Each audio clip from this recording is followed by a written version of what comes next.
Welcome to today's webinar, Simulating Hypergolic Engine Test Plumes with CONVERGE, brought to you by CONVERGE Science and Agile Space Industries. Thank you for joining us today for the sixth event of the 2025 CONVERGE webinar series. My name is Matthias Sulis and I am part of the business development team at CONVERGE Science. I will be your host for today's event. I'm glad I can be here with you today and hear from Gayathri Shivkumar at Agile Space Industries about their latest work with CONVERGE. CONVERGE Science is a rapidly growing computational fluid dynamics software company. Our flagship product, CONVERGE, is an industry-leading CFD solver used around the globe to simulate fluid flows in complex systems. CONVERGE features truly autonomous meshing, which eliminates all user meshing time and helps provide fast, accurate results for our client. Agile Space Industries is an in-space propulsion solution provider, specializing in hypergolic chemical systems. Agile has industry-leading expertise in the design of chemical propulsion rocket thrusters. Rapid prototyping, development, qualification, and delivery is catalyzed by in-house additive manufacturing and engine test capabilities. The company employs more than 100 people between facilities in Durango, Colorado, and Mount Pleasant, Pennsylvania. They specialize in component, system development, test, and additive manufacturing. Agile is working with numerous primaries as well as the US government on various spacecraft and launch vehicle propulsion projects. Now it is time to introduce our speakers for today's event, Gayathri Shivkumar. Gayathri Shivkumar leads the analysis team at Agile Space Industries in Durango, Colorado. She received her master and PhD in aerospace engineering from Purdue University. Her graduate research focused on modeling low-pressure and microscale plasmas for microcombustion and material processing application. At Agile, Gayathri applies computational analysis and techniques such as CFD, DSMC, and FEA to aid in space propulsion component development and testing. Without any further delay, I will now pass the ball to Gayathri. Thank you all. Thank you, Mattia. My name is Gayathri Shivkumar. I'm an engineer at Agile Space Industries. And today I'm going to be talking to you about simulating test plumes for hypergolic rocket engine testing.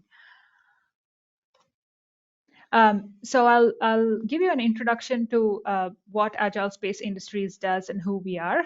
And then we'll get into a little bit of introduction about hypergolic combustion and altitude systems that are used for rocket engine testing. And then I'll talk to you about the motivation for this work. And then we'll get into the details of the CFD model itself, some benchmarking studies that we did where we compared to published data from Lawrence Livermore National Labs. And then we extended this CFD model to cases that are specific to Agile and are of interest to Agile. So we'll describe the model for those cases. And then there are two different studies that we did. One is for understanding the dispersion of oxidizer vapor, and the other is for understanding the dispersion of fuel. So we'll get into the details of both of these, and then we'll conclude our studies and or conclude this talk. So Agile Space Industries, if you haven't heard of us, we are an in-space propulsion solution provider. We are located in Durango, Colorado. If you haven't heard of Durango, it's about 6 hours southwest of Denver. It's a mountain town and a ski resort, very beautiful place. So our headquarters is located in Durango, Colorado. So our headquarters, our design team is located here. Our traditional manufacturing is all located here. And you can see our two test stands that we have. One is our Sunshine test stand and our Animus test stand. So this is where we perform hot fire testing of all of our rocket engines. These are located in Durango as well.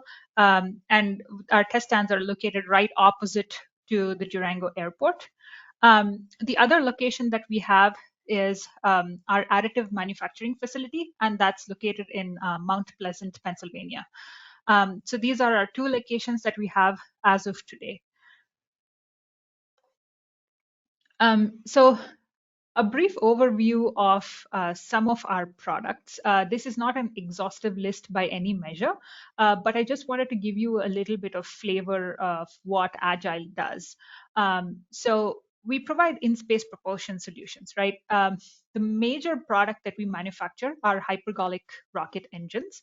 So these are of two types. One is monopropellant and then bipropellant.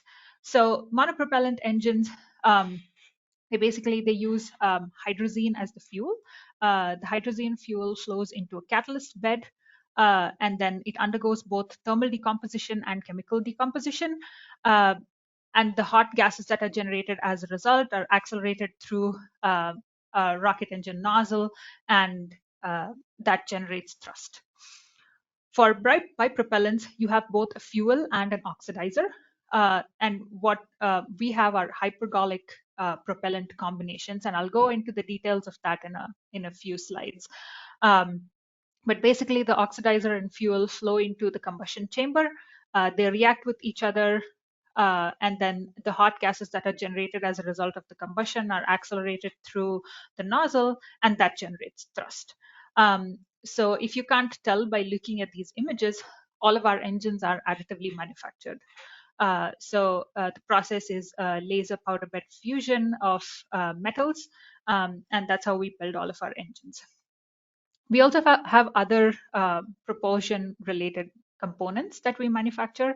One of those is propellant tanks. An example of a tank is given here. We have a line of tanks that we produce, and also propulsion systems. So that's a combination of engines, tanks, the plumbing and piping associated with the propulsion system, and any other components that are required for propulsion. Apart from these, we also have some one-off products such as MPPC, which is our Mobile Payload Processing Center, and so on. So we have a wide array of products, but this just gives you an idea of what Agile does. This is a timeline of various things and various achievements that Agile has had. We were established as Agile Space Industries in 2019. Before that, we were a testing service provider company. So we do have a lot of test heritage for about a decade before 2019, where all we were doing was testing rocket engines for other customers, both government entities as well as commercial customers. In 2019, we started designing our own engines and manufacturing them, and in addition to having our own testing capabilities. And all of that came under the banner of Agile Space Industries. And you can see different engine developments, different grants, and different customers requesting products over the timeline that I'm showing here. In addition to engines, you'll also see other components like pre-burners and gas generators in here. You'll see some propulsion systems that we have. You'll also see some one-off products like MPPC, like I was talking about, the Mobile Payload Processing Center. In addition to products, we also have a lot of services that we provide. In addition to testing services, we also have propellant services. And then we also have additive manufacturing services that we provide to different customers. So this gives you an idea of everything that we've been through and everything that we've achieved so far at Agile. So one of the things that we pride ourselves on at Agile is that we design, manufacture, and test our engines in-house. So all of this enables very rapid development cycles. So we go through this process of designing, manufacturing, and testing very, very quickly. So the design to test window is very short, and we're able to go from paper to product within a very accelerated timeline. And once we get some hot fire test data, we analyze that test data, go back to the drawing board, make any changes that are required, and any modifications to the design, and it goes through the process again. So we keep iterating on this loop till we're satisfied with the final product, and we're satisfying all the requirements that we have from the customer, and then we deliver our engine to the customer. What you're seeing here is our A110 engine, which was delivered to our customer a couple of years ago. Now, I'm stressing on this accelerated timeline a little bit, and there's a reason for that. As I go through this talk, you'll understand why having any kind of small delays in testing, even if it is just a couple of days of delay, puts a huge dent in our timeline, because rapid development cycles are what we do, and any kind of loss of test time because of plume and wind conditions, which I'll talk about in a little bit, is kind of critical to us. And so that's why I'm stressing this.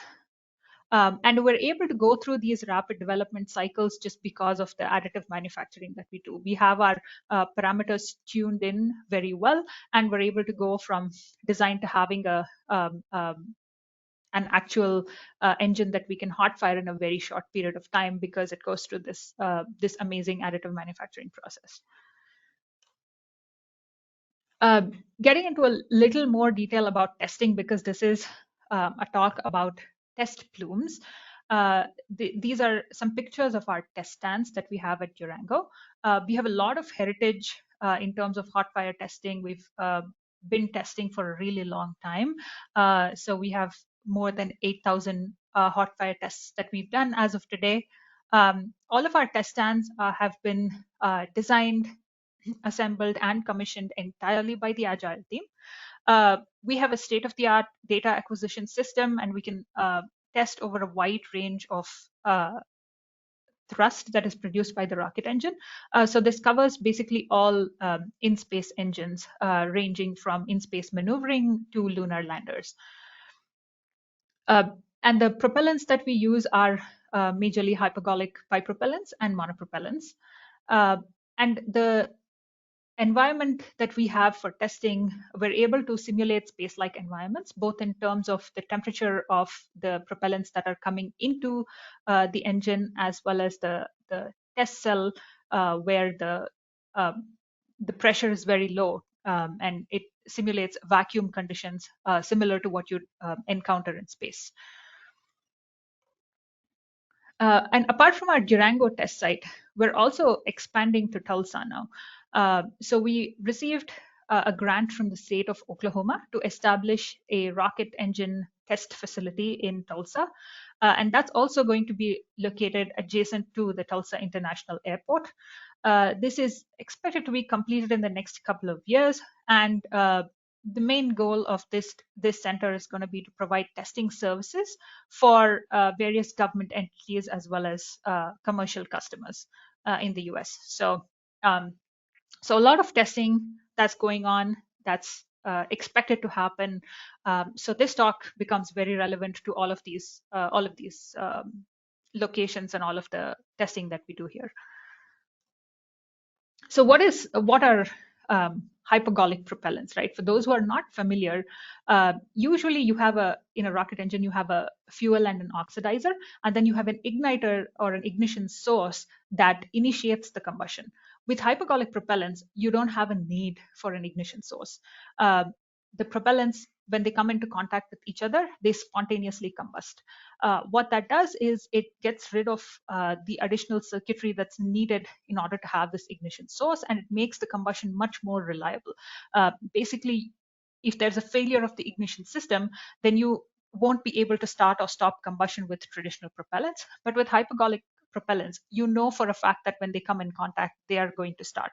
So rapid starting and stopping of engines and very reliable starting and stopping of engines is possible with hypergolic propellants, just because of the lack of the need for an ignition source.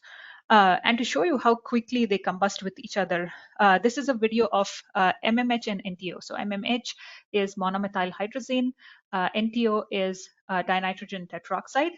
So MMH is a fuel, NTO is an oxidizer, and so you have one coming into contact with the other in this video, and you see how quickly they react with each other. So the ignition delay is much slower than the blink of an eye. So that's how quickly they react with each other. And this video kind of shows you the interaction of NTO and MMH. On the right-hand side, NTO and water are not really going to react with each other. So you see on the order of milliseconds is what it takes for this reaction to take place, and there's combustion that's happening. These videos are not from Agile. They're from Professor Tim Pourpoint's lab at Purdue University. But this kind of helps in explaining what hypergolic combustion is. The other item that I wanted to introduce to you is altitude system. So I was mentioning that we have a space-like environment within our test cell where we have very low pressure. So vacuum pressures of up to 0.1 psi is what we have in our test cell. So I won't go into the details of exactly how an altitude system works, but that's the altitude system is basically what helps in maintaining those low pressure conditions within the test cell. So to give you a brief idea of what these pictures are saying, this is our test cell. So this is essentially where the engine is going to be mounted. And then the exhaust from the engine is going to go out this way. There's other things between this stage and this stage that I'm not showing here. But this picture on the right-hand side is the final stage before all the exhaust leaves this altitude system and exits into the atmosphere. So in the final stage, you have this secondary fluid. So secondary fluid is all the exhaust from the rocket nozzle, from the rocket engine, and then everything else that's coming from these upstream stages. All of that enters into this the altitude system, the final stage. So we call this the final stage the Z stage. So Z stage is closest to the exhaust, and then slightly upstream of that would be the Y stage, upstream of that would be the X stage, and that's how the nomenclature works. So with the Z stage, the primary fluid that you have is something called a motive gas, which is usually nitrogen or steam. In our systems at Durango, we have nitrogen. So you have nitrogen that's being accelerated through a converging diverging nozzle. And while that is happening, it creates a suction pressure in this region. And that suction effect pulls everything from the upstream region into this location. And that helps in maintaining the low pressure within the test cell. And everything gets sucked in and then pushed out into the atmosphere. So the reason I'm talking about this is what the altitude system does. And what you can gather based on this is when you have an exhaust coming into the atmosphere, it's not just the exhaust from the rocket engine itself, it's also mixed with other gases, in this case, nitrogen. So you have this blast of nitrogen that's coming in to the Z stage, and that gets mixed with your rocket engine exhaust, and both of those are exhausted into the atmosphere. So motivation for this work. Hypergolic propellants, like I was saying, some examples are given here. So there's hydrazine, there's monomethyl hydrazine, there's those two are fuels. And then N2O4 is what we call NTO, so dinitrogen tetroxide. And then MON or MON, that's mixed oxides of nitrogen. That's also, so these two are oxidizers. So these propellants are toxic to human beings. And there are different levels of toxicity associated with each of these that regulate what safety standards we have. So when these propellants completely react with each other and undergo complete combustion, then the products are benign and we don't really have to worry about them. But when they don't undergo complete combustion, if there is a release of any of these products into the atmosphere, then we need to worry about where they're going to reach, how well they're going to disperse in the atmosphere, how well they're going to scatter, and if they're going to scatter below limits that are considered toxic for human beings. And we have wind restrictions for testing based on this. Of course, there's no way to know before the hot fire test if the products are going to undergo complete combustion or not. And so when we're setting these wind restrictions, we assume worst case scenario of incomplete combustion, right? Or no combustion at all. We assume that the worst case scenario of either the entire amount of propellant or the entire amount of propellant being released into the atmosphere without undergoing any reaction. And we see how well they're going to scatter in the atmosphere based on the weather conditions that exist at that time. So like I said, Durango is located, the test facility is located right opposite to an airport. So there are going to be human beings at the airport, right? And then there are fields nearby as well. So people are expected to be working there. So we don't want these toxic plumes to reach a location where people are expected to be located at the ground level. So what we do is we have restrictions for our testing that determine what directions the wind can be blowing in, and then how fast the wind needs to be. So either the wind should be pointing in a direction that's away from any human beings existing on the ground level, or the winds need to be so fast and have high enough speeds that they're going to disperse the plume that's coming out of our test stand and our exhaust stack to low enough levels that they're not toxic to humans anymore. So those are the kind of wind restrictions that we have. So you can imagine that based on this, a lot of times the winds don't cooperate with what we need, right? So we have an engine that has been designed, it's been manufactured, it's been put on the stand, it's ready to be tested, but a lot of times we're unable to test because we're waiting for the wind conditions to get better. Sometimes we wait for an hour, sometimes we wait for a few hours, sometimes we have to wait for a few days, sometimes we lose test days because of wind conditions. And so that's not good to us. And that goes back to our rapid development cycles, right? Having any kind of delay because of wind restrictions puts a huge dent in our development timeline, and it slows down the entire process. So that's not a good thing. However, we don't want to say that we're going to test anyway, because these are safety concerns are more important than any of these things. The way we determine these wind restrictions right now is using a software called Aloha, and that's a free software that's available from the EPA. What Aloha does is it's an atmospheric dispersion model. It doesn't, it basically takes your advection diffusion equation, but it reduces it down based on some assumptions into a very simple equation and solves it very quickly. And it gives you a 2D map of what the concentrations are going to look like at the ground level. And then it plots out these threat zones. So you can say, depending on which chemical you're releasing, you can give toxic concentration levels that you care about. And those are established by various safety authorities. And they're different for different chemicals. So you have specific parts per million counts that are considered toxic, and those are our threat levels. So we need our uh, the plume itself to get dispersed to a low enough concentration that is below any threat level for human beings. And the way we do that is, like I said, by using Aloha. Now, like I was mentioning, we use altitude systems, right? So what you're getting out of the exhaust stack is not just any of these fuel or oxidizer plumes. There's also nitrogen that's coming in from the altitude system. A drawback of Aloha is that it doesn't account for this nitrogen. All it can account for is one chemical species. So you can either put in fuel or you can put in oxidizer, but you cannot put in the nitrogen that's coming in from the altitude system. If you have a huge amount of nitrogen that's coming in, that could help carry the plume further, and that's not accounted for by Aloha. The other disadvantage that we have is one of the things that you'll notice about all of these chemicals is they're heavy molecules, right? They're heavier than air. And so when it's modeling the dispersion of heavier than air species, this software does not account for the height of the stack itself. It assumes that everything is coming out at the ground level.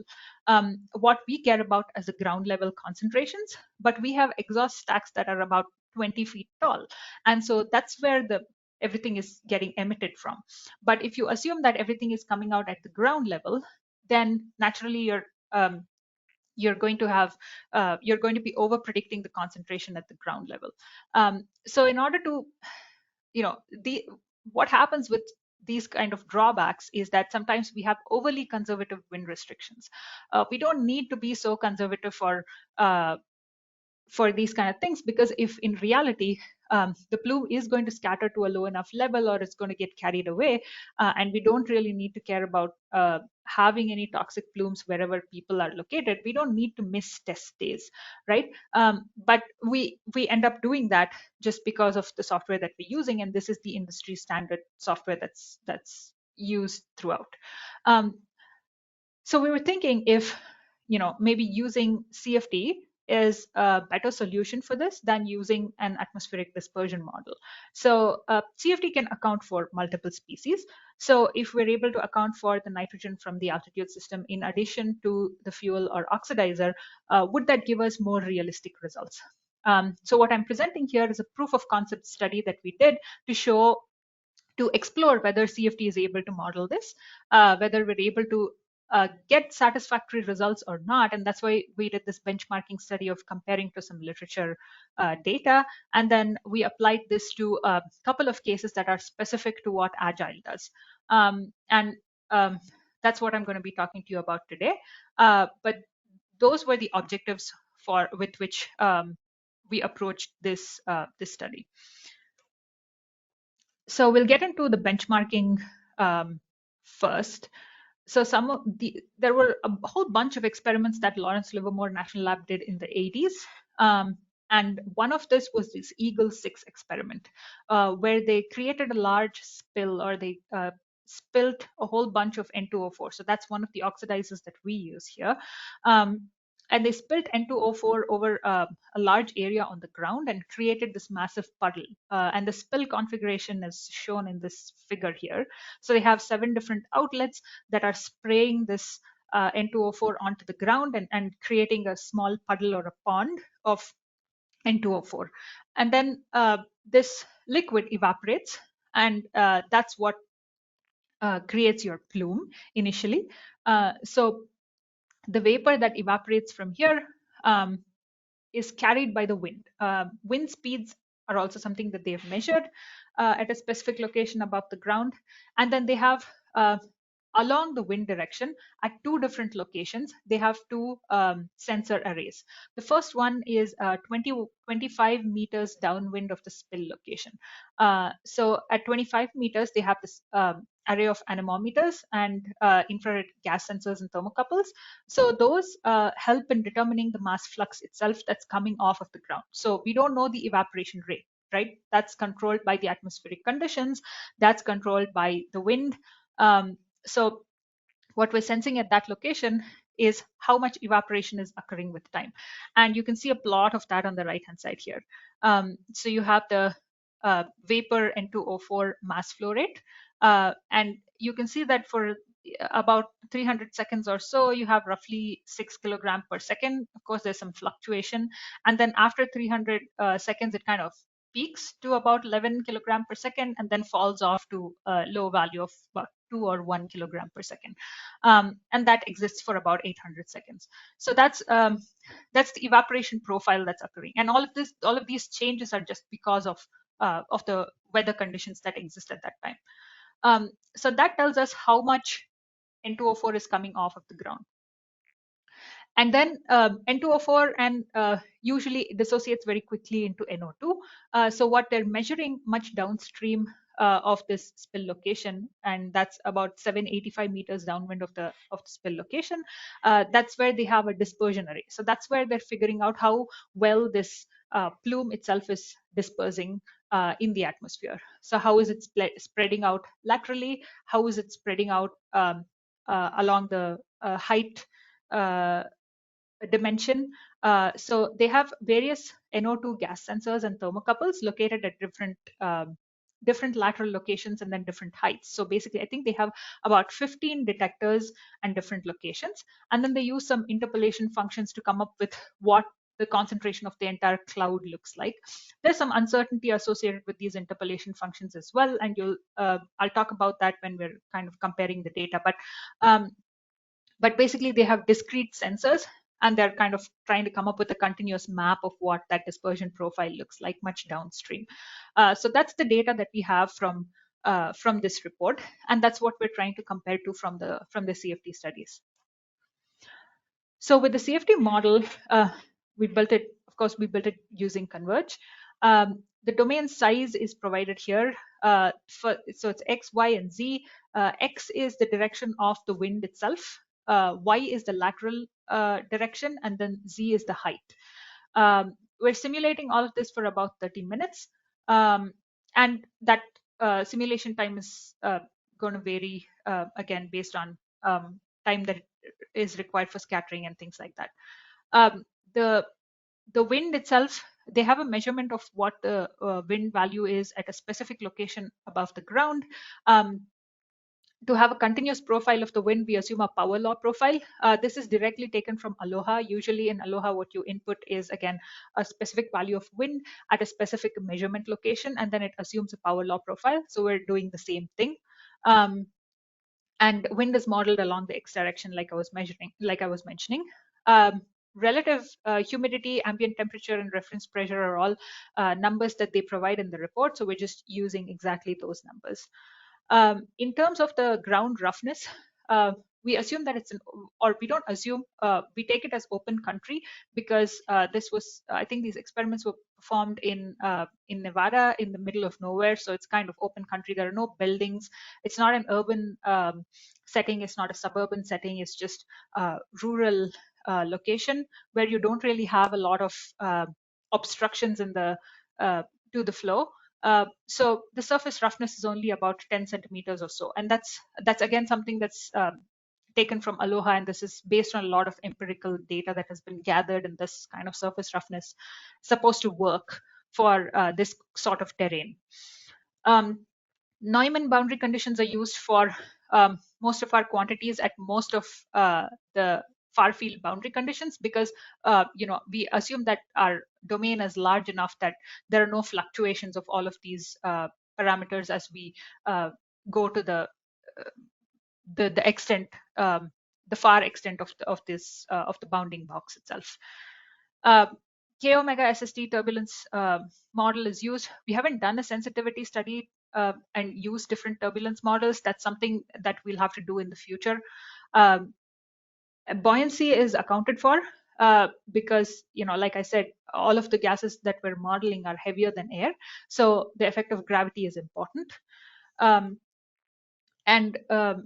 What we have coming off of the ground is N2O4 vapor. But like I was mentioning, this dissociates very quickly into NTO or N2O, and then N2O also goes back into N2O4 sometimes. So this chemical reaction is modeled within the simulation itself. For grid, we have a base grid that has a size of 12 meters. And then we use adaptive mesh refinement based on where we're seeing higher concentrations of these different species, and then refining only locations where there's a higher concentration of the species. And time steps are controlled based on the CFL criterion. They vary within a specific range because we have our mesh sizes also changing as the simulation progresses. For grid convergence, we're looking at 3 different grids, base grid sizes of 8 meters, 12 meters, and 16 meters. This is just telling you how the cell count is varying over time. And it's varying just because the concentrations and the locations where the concentrations are higher also varying with time. But the picture on the right shows you the actual convergence study. So the 8-meter grid and the 12-meter grid, so both the blues, the light and the dark blue, those are not, don't really have a significant difference between each other. The 16-meter grid, when we coarsen it some more, seems like that's a lot different, right? So we say that the 12-meter grid is sufficiently converged, and that's the grid that we use for all of our simulations that we're presenting here. So the benchmarking studies. So let's look at the video on top, right? So this location of x equals 0 is where that puddle is located, and where the mass flux is. Basically, what we specify is we don't specify a puddle or anything of that sort. We have a mass flux profile that has been measured at that 25-meter downstream location, right? So we input that mass flux from the mass flow inlet, and we vary that with time. And so you can see that everything that's coming off of that location is sticking very close to the ground. And that's expected because N2O4 is heavier than air.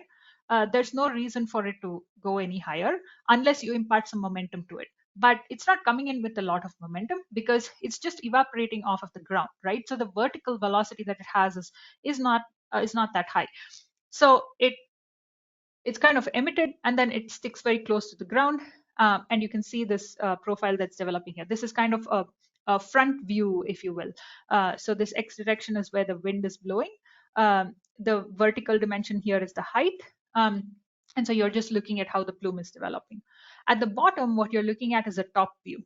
So you have this is still the X axis here is the X dimension, so the wind dimension, the wind direction, and the vertical axis or the Y axis here is the lateral direction. So you see that there is a spread of this flow, and then you kind of see it almost pulsing, and that pulsing is just because you don't have a steady state mass flow that's coming in. It's not one single number. It keeps changing with time. So if you remember, it was initially at this about 6 kilograms a second, and then it peaks to about 11 kilograms a second. And so that's when you see this profile kind of pulsing a little bit and trying to expand out a little bit, and then it kind of goes down again. So that's how the profile develops. So we're able to look at these kind of profiles, but that doesn't help us a lot with the benchmarking because, with experiments, it's not like they have this kind of a video that we can compare to. So what can we compare against? So we have this NO2 concentration profile at two different locations. So X equals 25 and X equals 785. All the color plots are all CFD results. At X equals 25, we don't really have any results from the experiments, but we're just looking at this to see how the profile develops. The different colors corresponds to different height locations. So the red is the ground level concentration, so Z equals 0, and then blue, pink, and green are you're going higher and higher in the height dimension. With the 785 meters, we're actually able to compare this to experiments because we have some experimental data that's shown in black here. Again, the different colors correspond to different height locations. The first thing that you'll notice is up to this 350 or 400 seconds, it seems like experimentally you have a very low concentration, but in the CFD we're seeing a higher concentration, much higher concentration. The reason why there's very low concentration is not explained in the experimental report. We don't know why that is. But when we think about it from a physics standpoint, we know the wind speed, right? So for the wind that we have to carry the plume to a distance of about 785 meters, that should take about 158 seconds based on what we know about the wind speed. And that's exactly what we're seeing in the CFD results. We're seeing a spike occurring at 158 meters and then bigger spikes at other times. We don't know why this is lower in the experiments. And since these were done in the 80s, it's really not possible to reach out to the people who did these experiments. So disregarding that difference, the time at which the peak in the concentration occurs agrees well between the experiments and the CFD model. However, the peak value itself is much higher in the CFD when compared to experiments. It's not orders of magnitude different, it's slightly different. And the reason for this is because in the experiments, it was noted that there's a lateral wind fluctuation of about 7.5 degrees. So the wind is not always, it doesn't always exist in the X direction. In reality, wind always kind of fluctuates a little bit. That's not accounted for in our CFD results. So in our CFD simulation, so the wind basically in the CFD just carries it entirely downstream without moving in the lateral dimension or the Y direction at all. In the actual experiments, they see significant concentrations at Y values of plus or minus 100. So because of that, they're the concentration at Y equals 0, which is what we're showing here, is a little lower because some of the concentration gets, or some of the gases get scattered in the lateral direction. Since that's not accounted for in the CFD results, we have a higher peak value here. But apart from that, we're still fairly happy with what this looks like, because the concentration values we're predicting are not orders of magnitude different. They're slightly higher, and higher is better because what we're concerned with is safety. So at least it helps us be a little more conservative in terms of what we're predicting.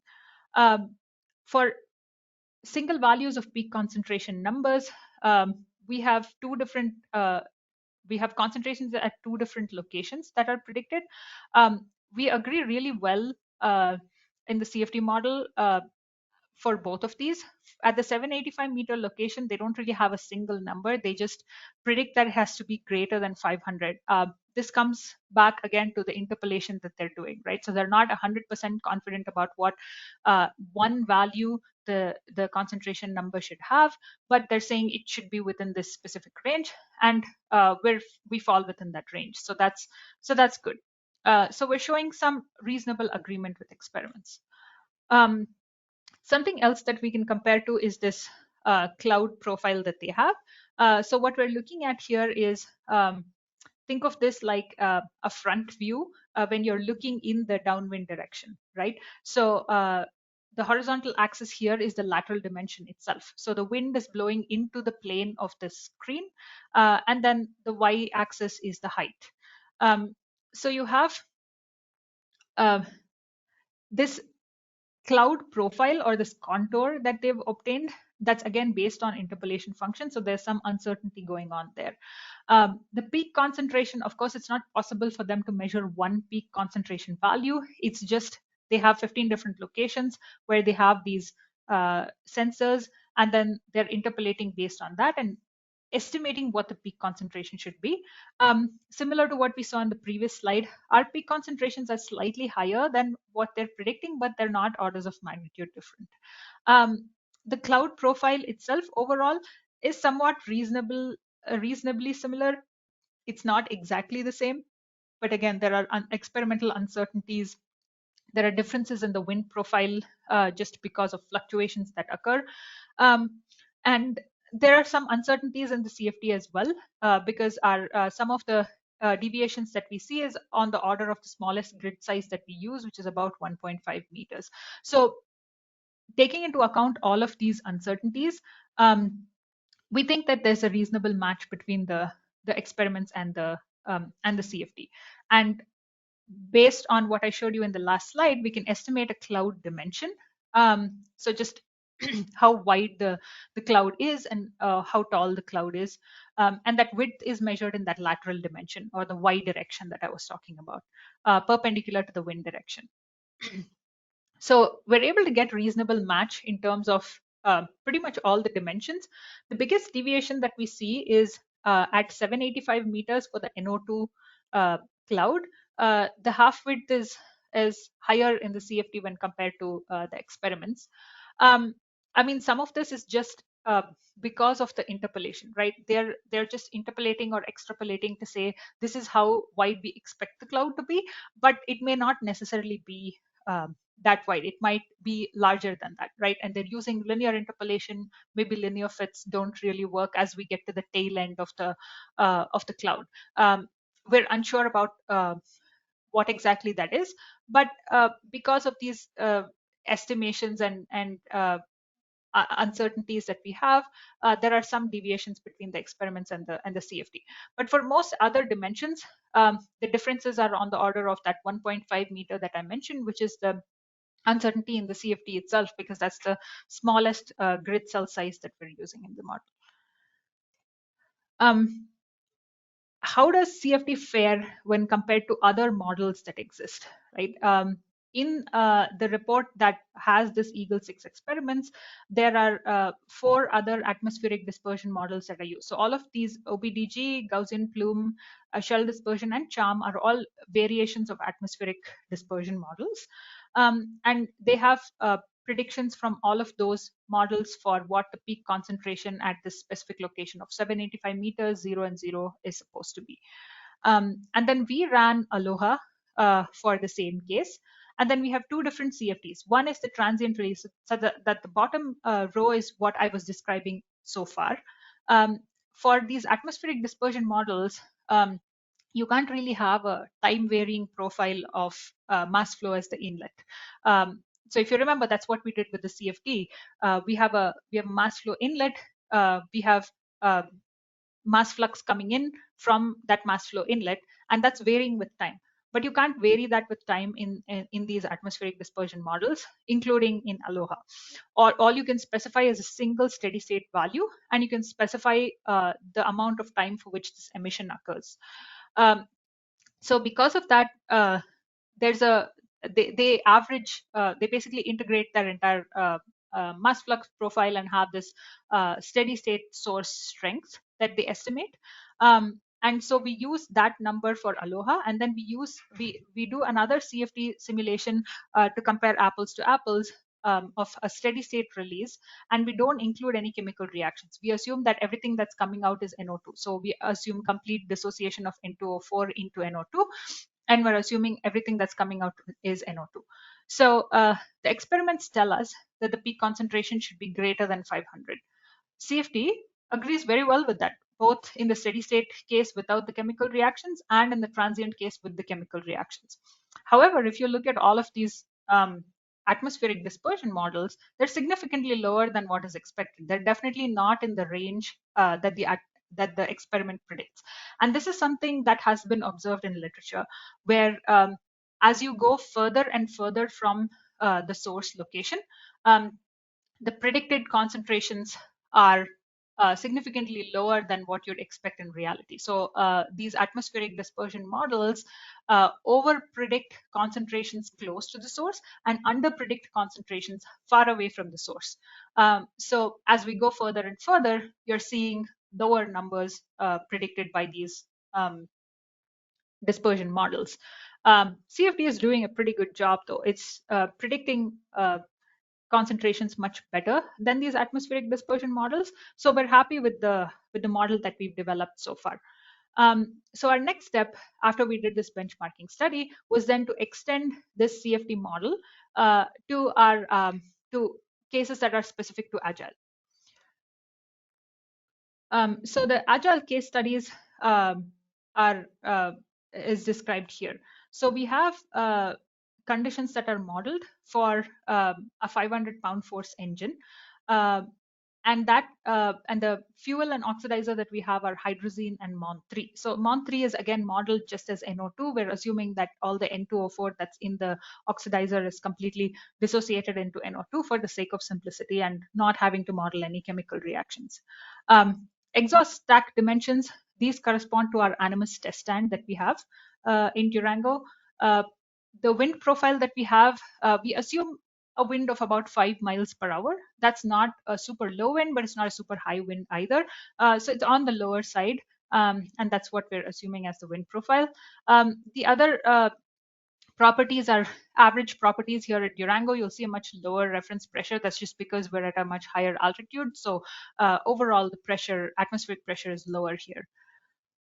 Again, this is a kind of an open country area. There are not a lot of buildings in the vicinity. So open country surface roughness works again. We have nitrogen from the altitude system, and this nitrogen flow rate corresponds to what it would be for testing a 500-pound force engine. Oxidizer and fuel flow rates again correspond to these this 500-pound force engine. In the case of oxidizer, we only have vapor coming in because the vapor pressure of NO2 is pretty low. So everything is assumed to be vapor when it comes out. For the fuel, for hydrazine, we don't have the flow coming in vapor phase, we have it coming in the liquid phase in the form of droplets. So it's a spray that's coming into the atmosphere.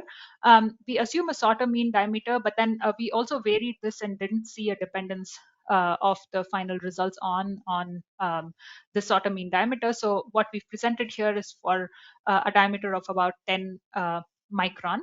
And we have mass per parcel or per droplet that's coming in based on the density of the species and so on. Parcel breakup is accounted for, and the only wall interaction that it has is with the ground. There are no other walls really, and parcels are also allowed to evaporate. So we have the hydrazine coming in the liquid phase, but it's allowed to evaporate into the vapor phase.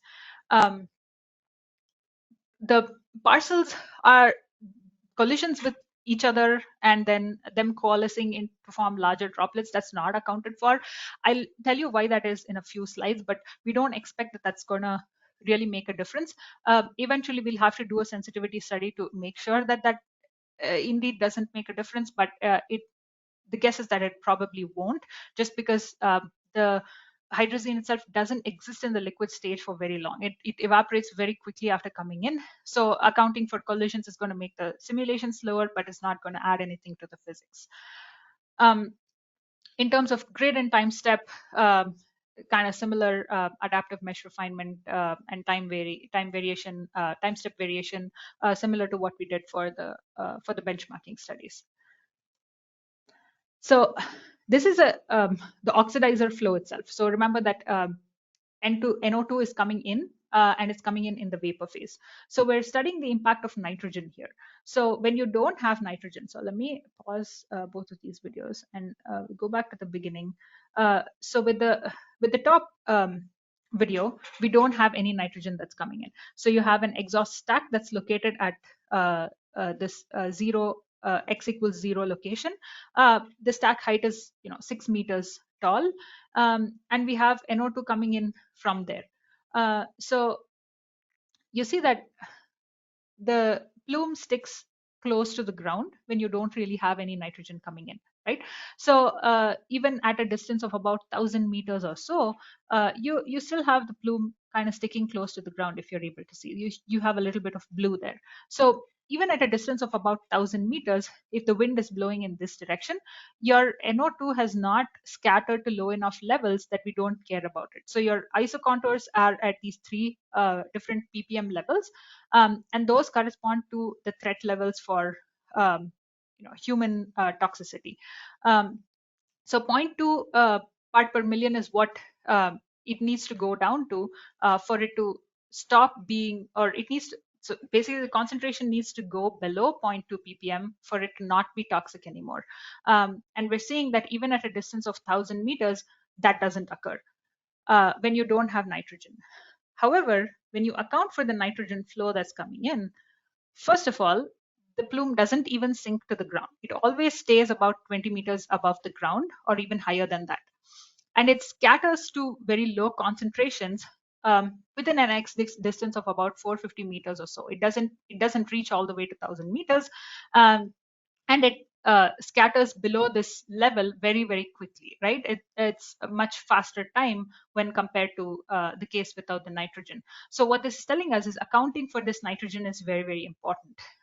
Neglecting the nitrogen flow is going to result in overly conservative wind restrictions, which is what I was talking about. So the Aloha prediction, if it agrees with the CFD, is going to tell us that if the wind is blowing in this direction and your airport or field or whatever is located at a distance of 1,000 meters, then you cannot test. But in reality, you have nitrogen that's blasting through, and it has enough momentum to carry this plume higher into the atmosphere and disperse it to a low enough level that we don't really need to care about this. So it's never sinking to the ground at all, and it's not going to come where humans exist. So we can actually proceed with testing instead of being overly conservative and restricting ourselves from testing. The other case that we simulated is this fuel flow. So we have hydrazine that's coming in. This also has nitrogen in there. The hydrazine comes in the form of liquid as a spray, and then it also evaporates to vapor phase. hydrogen evaporates very, very quickly after entering the domain within about 0.2 seconds. So that's why I was saying the collisions we don't really expect that that's going to make a difference. The nitrogen here doesn't seem to be very effective at carrying the plume higher into the atmosphere, right? Or maybe there's a different reason. So what you see is the plume sticking very close to the ground. However, if you look at the iso contours we're looking at, the lowest threat zone that we're seeing is an order of magnitude lower than what we were looking at for NO2, right? That's because hydrazine is much more toxic than NO2. So for NO2, we were saying as long as it scatters below 0.2 ppm, we're good. But with hydrazine, it needs to scatter to a level lower than 0.01 ppm. So that's much lower concentrations that we're looking at. And so that's probably why we're seeing concentrations even close to the ground in this case. So that's telling us that this flow rate of nitrogen is not sufficient to scatter all of the hydrazine that's coming in, but it's sufficient to scatter N2O4, right? So it's not that the CFD is always telling us that the nitrogen is going to carry everything away. It's providing us a more realistic estimate of what's happening here. So at least 5 mile per hour wind and this flow rate of nitrogen is not sufficient to scatter this hydrazine. So that's a proof of concept study that kind of shows both ends of what we can expect from the CFD. This is just to show you how quickly the droplet vaporizes. So this black line that you're seeing here, the 6 meter tall line, that's the exhaust stack itself. And so everything above the 6 meters, the black spots, those are the droplets that are coming in. And then the blue is the vapor cloud itself. So you see that within 0.2 seconds, right? The droplets come in, and as soon as they come in, they evaporate. So most of what we're modeling in that entire domain, it's mostly just vapor. We don't really have liquid flow existing for a very large period of time, and so having accounting for collisions and things like that are probably not going to make a huge difference in this. So if CFD is doing such a good job of predicting things, why are we not using CFD today? Why are we still using Aloha? Computational cost, right? These simulations are expensive to run. They require multiple cores. They need supercomputers. They need a large amount of time to run. So I cannot look at the weather prediction for what's going to exist 2-3 hours after this point and then press a button and get the results right away, right? I need to plan this out. I need to have all of these simulations done beforehand. And so that takes a little bit of time. And so it's not possible to think of a whole bunch of CFD runs the previous day and then have them all executed by the time we get to test. So there needs to be some kind of compromise somewhere. So the way we think of this is after we've put this CFD model through a little bit of validation and after it gets a little acceptance, we perform some kind of bracketing studies to have bookends for cases where we say these are the extremes of where we're going to be testing, and then we come up with conditions that are acceptable and conditions that are not acceptable, and use this model in conjunction with Aloha to make a call on whether or not testing is possible on a specific day. So in conclusion, we have a CFD model that we've developed that shows really good agreement with experimental data that we have in the literature. It's doing a much better job of predicting downwind concentrations when compared to atmospheric dispersion models that exist both in the literature as well as what is available to us today from EPA. When we're modeling vapor flow, accounting for nitrogen is very, very important, because if we don't account for the motive gas from the altitude system, then we're going to be severely over predicting the concentration at the downwind locations, and we're not going to be accounting for the momentum that the nitrogen is imparting into the exhaust itself. That's going to result in overly conservative wind restrictions. In the case of fuel, we're able to account for even the droplets and their vaporization, and we're able to predict conditions where testing is acceptable and testing is not acceptable. Computational cost of CFD simulations is high, so we need to come up with a way of using both Aloha and CFD in an effective manner to determine more realistic wind restrictions for our testing. These are a whole list of references that we used for this study. And I want to thank people from the Agile team as well as the CONVERGE team that helped us with this proof of concept study. And I'm happy to take any questions at this point.